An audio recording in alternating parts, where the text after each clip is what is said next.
इस मूवी के second part की शुरुआत में हम देखते हैं कि 3 दिन डोम के अंदर बंद रहने से लोग परेशान हो गए हैं और डोम के बाहर पहरा दे रहे सोल्जर्स भी अब जा रहे होते हैं, इसलिए अंदर दंगे होने लगते हैं और लोगों को शांत करने के लिए लेस्टर बाइबल के कुछ लाइनें पढ़ता है और बताता है कि ये सब भगवान का देन है, इसलिए हमें इसको सहना पड़ेगा, जल्द ही सब कुछ ठीक हो जाएगा। ये सुनकर लोग थोड़े शांत हो जाते हैं। फिर अचानक लिंडा बेहोश हो जाती है और उसे हॉस्पिटल लेकर जाते हैं। दूसरी तरफ शेल्टर में जूनियर एनजी के लिए खाना और कपड़े लेकर आता है और तभी एनजी उसे सीजर से हमला करती है जो उसने कल अपने पास छुपा ली थी, लेकिन जूनियर बच जाता है और कहता है कि तुम अभी भी ठीक नहीं हुई हो, जब तक तुम ठीक नहीं हो जाती तब तक तुम यहीं बंद रहोगी। उसके जाने के बाद एनजी अंदर के पाइपलाइन को तोड़ देती है जिससे शेल्टर में पानी भर जाता है और इस वजह से वह बेड से नीचे गिरकर बेहोश हो जाती है। दूसरी तरफ जूलिया अपने पति को ढूंढ रही होती है जो अचानक गायब हो गया था। आरजे फील्ड के ट्रेलर के पास पीटर के कार को देखकर वह फील्ड से उसके बारे में पूछती है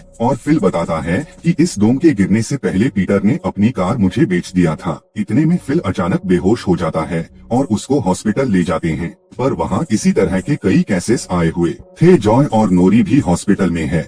एलिस जो कि एक डॉक्टर है, वह हॉस्पिटल के डॉक्टर्स और नर्सेस की मदद करती है, लेकिन उनके पास बहुत कम मास्क, ग्लव्स और एंटीबायोटिक्स है। फिर जूलिया बार्बी से कहती है कि तुमने मुझे झूठ क्यों बोला, पर अचानक वह भी बेहोश हो जाती है और एलिस को लगता है कि सबको मेलेंजाइटिस हो रहा है, लेकिन हॉस्पिटल में पैनल टैप किट्स बिल्कुल भी नहीं है जिसके मदद से इस बीमारी को कंफर्म किया जा सके। फिर जिम जूनियर को एक गन देकर कहता है कि तुम इस हॉस्पिटल को गार्ड करो ताकि कोई इन्फेक्टेड पेशेंट बाहर ना जा सके और तभी हम इस बीमारी को फैलने से रोक सकते हैं। उसके बाद जिम और बार्बी हॉस्पिटल के लिए मेडिसिन लेने के लिए फार्मासिस्ट के पास जाते हैं। दूसरी तरफ शेल्टर में वाटर लेवल एनजी के नाक तक पहुँच जाता है और वह जाग जाती है। फिर वह पानी को रोकने की कोशिश करती है लेकिन सफल नहीं हो पाती। फिर हॉस्पिटल में जूलिया फिल से मिलती है और वह कहता है कि पीटर ने मुझे केबिन में बुलाया था।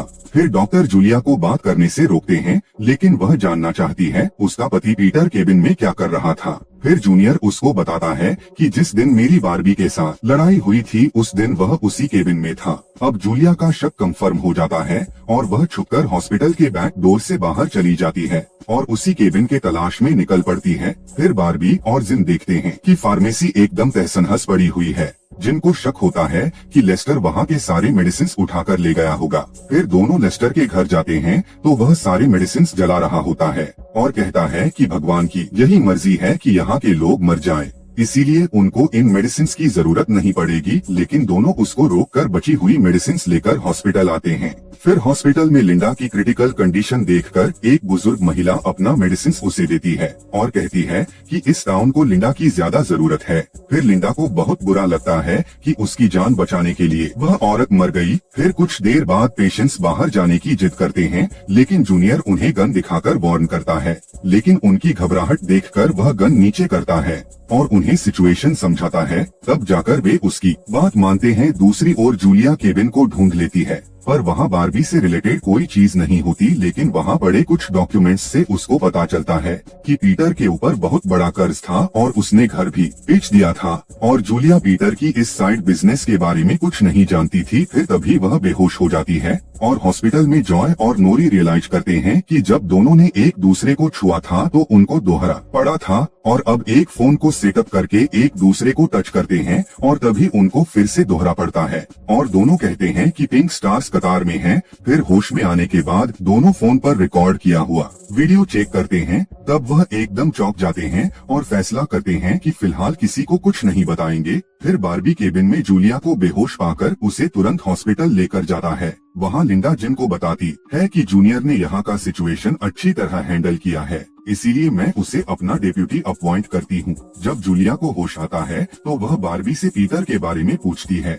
फिर बार्बी बताता है कि वह एक बैटिंग कंपनी का कलेक्शन एजेंट है।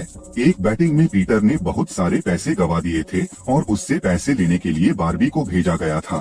फिर जूलिया को अपने पति की बैटिंग के बारे में जानकर बिल्कुल शॉक हो जाती है, लेकिन बार्बी उसको नहीं बताता कि उसकी पति पीटर की मौत हो चुकी है। फिर रात को जिम जब घर लौटता है तो लेस्टर उसे प्रोपेन इंपोर्ट से मिले हुए पैसे देने आया हुआ होता है। तभी हमें पता चलता है कि ये लोग प्रोपेन इंपोर्ट करके उसे टाउन के बाहर के जवान लड़कों को बेच देते थे और वह लोग प्रोपेन को ड्रग्स की तरह इस्तेमाल करते हैं और दोनों ने इस इलीगल बिजनेस से बहुत पैसे कमाए हैं। लेकिन इस इमरजेंसी सिचुएशन में लेस्टर पैसे लौटाकर अपने पाप धोना चाहता है। फिर लेस्टर के जाने के बाद जिनको नीचे की शेल्टर से आवाज आती है। जब वह अंदर जाता है तो वह देखता है कि एंजी वहाँ के बेड पर चेन से बंधी हुई है और एंजी उसे खोल देने की भीख मांगती है। लेकिन जिम ऐसा नहीं करता, क्योंकि अगर वह बाहर गई तो वह सबको बता देगी कि जूनियर ने उसको किडनैप किया था। फिर अगली सुबह लेस्टर जिम से मिलने आता है और कहता है कि मुझे मॉब करके एक शब्द बार बार सुनाई दे रहा है। तब जिम कहता है कि तुम्हारे कान की मशीन में कुछ खराबी होगी, पर लेस्टर एकदम पागल की तरह कहता है कि मैं इस डोम का मैसेंजर हूँ। दूसरी ओर जॉय और नोरी देखते हैं कि डोम के दीवार पर कई तितलियां चिपकी हुई है जो यहाँ की नहीं है।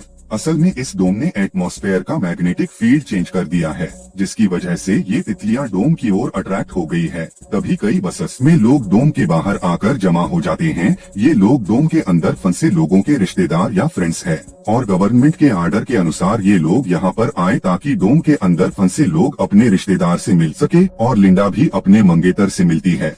ये डोम और इसके अंदर फंसे लोग अब इंटरनेशनल न्यूज बन चुके हैं। डोम के बाहर और अंदर के लोगों का इमोशनल रियूनियन कवर करने के लिए कई सारे रिपोर्टर आए होते हैं। इसी बीच लेस्टर सभी को मॉब के बारे में बताने लगता है और बताता है कि भगवान हमें मॉब की ओर लेकर जा रहे हैं। फिर जिम उसे रोकने की कोशिश करता है, लेकिन वह कहता है कि तुम सबके सामने अपना गलतियां कबूल कर लो, वरना मैं खुद ही सबको बता दूंगा।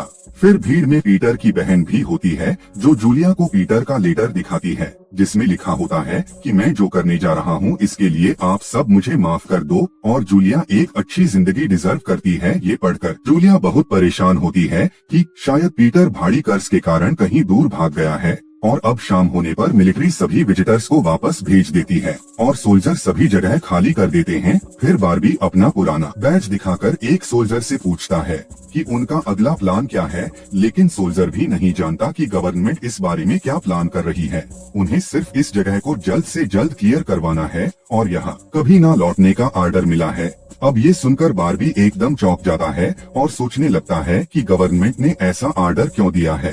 तभी उसे याद आता है कि लेस्टर मॉब करके एक शब्द कह रहा था और अब वह पता लगाता है कि मॉब एक खतरनाक मिसाइल का नाम है। यानी गवर्नमेंट ने इस डोम को हटाने के लिए चेस्टर्स मिल्स को ही बम से उड़ाने का फैसला किया है। ये खतरनाक फैसला इसलिए लिया गया है क्योंकि डोम ने एटमॉस्फेयर के मैग्नेटिक फील्ड को चेंज कर दिया है, जिसकी वजह से बाहर के सभी जीव जंतुओं पर बुरा असर पड़ रहा है और इसीलिए बाहर के विजिटर्स को डोम के अंदर फंसे रिश्तेदारों से आखिरी बार मिलने दिया जा रहा था। और अब बारबी ये सारी बातें जूलिया, जिम और लिंडा को बताता है और वे बाकी लोगों को अलर्ट करते हैं और उन्हें एक अंडरग्राउंड टनल में इकट्ठा किया जाता है क्योंकि उनकी बचने की यही एक उम्मीद है। फिर जिम एंजी को डोर आजाद कर देता है क्योंकि वो लोग सब मरने वाले हैं। फिर एंजी भागकर अपने घर में आती है, पर उसका भाई जॉय वहाँ पर नहीं होता है, लेकिन एक कमरे में जूनियर पहले से ही उसका इंतजार कर रहा होता है। फिर वह एंजी को बम के बारे में बताता है और अपने किए के लिए एंजी से माफी भी मांगता है क्योंकि जल्द ही वह लोग मरने वाले हैं। फिर एंजी बड़े प्यार से जूनियर का सर अपने गोद में रखती है और बम के इम्पैक्ट का इंतजार करती है। यहाँ टनल में एलिस और कैरोलिन को नोरी की बड़ी चिंता होने लगती है क्योंकि उसका कहीं पता नहीं चलता है, पर बाहर जॉय और नोरी एंजी को ढूंढ रहे होते हैं ताकि वे उसे बम के बारे में अलर्ट कर सके। पर जॉय और भी परेशान है क्योंकि एंजी उस रात से ही गायब है जब ये डोम गिरा था। फिर ठीक एक बस के 15 मिनट पर मिसाइल लॉन्च किया जाता है, लेकिन उस मिसाइल से इस डोम को खरोच भी नहीं आता और शहर के लोग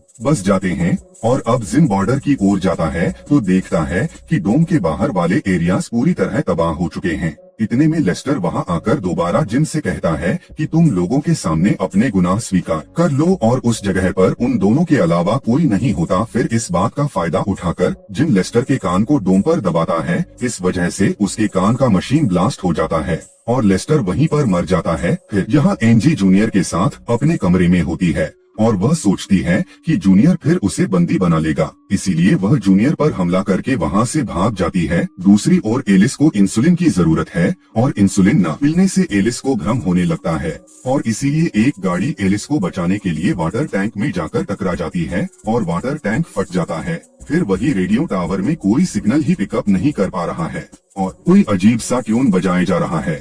और अब डोडी एक स्पेशल डिवाइस बनाती है जिसकी मदद से पता चलता है कि एक फ्रीक्वेंसी जो डोम के अंदर से आ रही है वो बाकी सारे सिग्नल्स को ब्लॉक कर रही है। फिर डोडी जूलिया के साथ उस फ्रीक्वेंसी को चेक करने के लिए जाती है और इस शहर को एक झील से पानी मिलता है, इसीलिए इन्हें पानी की कोई कमी नहीं है।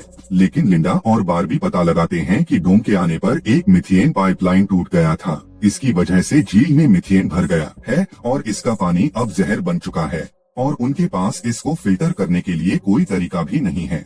और अब लोगों में यह बात फैलने लगती है, इसीलिए कई लोग डिपार्टमेंटल स्टोर पर पानी के कैंस लेने आ जाते हैं। लेकिन स्टोर का ओनर पैसे लेकर भी उन्हें बेचना नहीं चाहता क्योंकि इमरजेंसी के वक्त पैसों की कोई कीमत नहीं है। और अब लोग भड़क उठते हैं, लेकिन लिंडा उन्हें शांत करती है। फिर यहाँ जूनियर एनजी की तलाश कर रहा होता है और तब लिंडा उसे रोककर स्टोर ले जाती है और वह उसे कहती है कि तुम इन लोगों को संभालो ताकि यहाँ स्टोर ओनर को कोई परेशानी ना हो। फिर हॉस्पिटल में इंसुलिन ना मिलने से एलिस की कंडीशन ठीक नहीं है, इसलिए नोरी किसी और से इंसुलिन चुराने के लिए बाहर जाती है और जॉय भी उसके पीछे जाता है। फिर दोनों एक खाली घर पर पहुँचते हैं, लेकिन एक आदमी उन्हें गन दिखाकर कहता है कि मैंने अपना लास्ट डोज कल ही लिया है। फिर वह दोनों एक दूसरे घर के अंदर घुसते हैं जहाँ कई इंसुलिन की बोतल फ्रीज में रखी होती है। तभी वहाँ पर एक लड़का आकर कहता है कि वह एक डायबिटीज पेशेंट है और ये साड़ी उसी की दवा है और नोरी इस बच्चे से मेडिसिन नहीं चुराना चाहती, लेकिन एक बोतल लेकर बाकी वापस फ्रिज में रख देती है। दूसरी ओर एंजी अब रोज के रेस्टोरेंट में पहुँचती है और बताती है कि जूनियर ने उसके साथ क्या क्या किया था। फिर रोज उसे शांत करने लगती है और तभी अचानक कुछ गुंडे वहाँ के सप्लायर्स चुराने आ जाते हैं। फिर दोनों उनका सामना करते हैं, लेकिन वे रोज को मार डालते हैं और एंजी अकेले उनसे लड़ने लगती है, लेकिन वे उसको मारकर बेहोश कर देते हैं। दूसरी तरफ डिपार्टमेंटल स्टोर में लोग खाना और पानी चुराने लगते हैं। स्टोर के बाहर दंगे होने लगते हैं और पुलिस भी उनको रोक नहीं पाती। फिर वही जॉय और नोरी हॉस्पिटल लौट रहे होते हैं, तभी जूलिया और डोडी उन्हें नोटिस करते हैं और उनके डिवाइस से पता चलता है कि जो फ्रीक्वेंसी बाकी सिग्नल्स को ब्लॉक कर रहा है वह इन दोनों के पास से ही आ रहा है। फिर जॉय उन्हें बताता है कि इस डोम के आने के बाद ही उन्हें दोहरा पड़ने लगे हैं और एक बात साफ है कि जॉय और नोरी का इस डोम से कोई तो कनेक्शन जरूर है, लेकिन वे इस बारे में कुछ नहीं जानते। फिर बारबी रेस्टोरेंट में आकर देखता है कि एक आदमी वहाँ के सप्लाईज चुरा रहा है। वह उसको रोकता है और एंजी को बचा लेता है। फिर बाहर दंगे को रोकने के लिए लिंडा अपनी गन निकालती है, लेकिन तभी बारिश होने लगती है। लोग लड़ना बंद कर देते हैं और खुश होते हैं कि वे मरने नहीं वाले हैं। फिर बारबी एंजी को जिम के हवाले कर देता है और जिम कहता है कि मैं इसे हॉस्पिटल लेकर जाऊंगा, लेकिन वह एंजी को अपने घर लेकर जाता है। और यहाँ जॉय और नोरी डोम पर एक साथ हाथ रखते हैं तो कोई फ्रीक्वेंसी ब्लॉक नहीं होती और सारे सिग्नल्स नॉर्मल हो जाते हैं। और अब इन चारों को यकीन हो जाता है कि जॉय और नोरी का इस डोम से कोई ना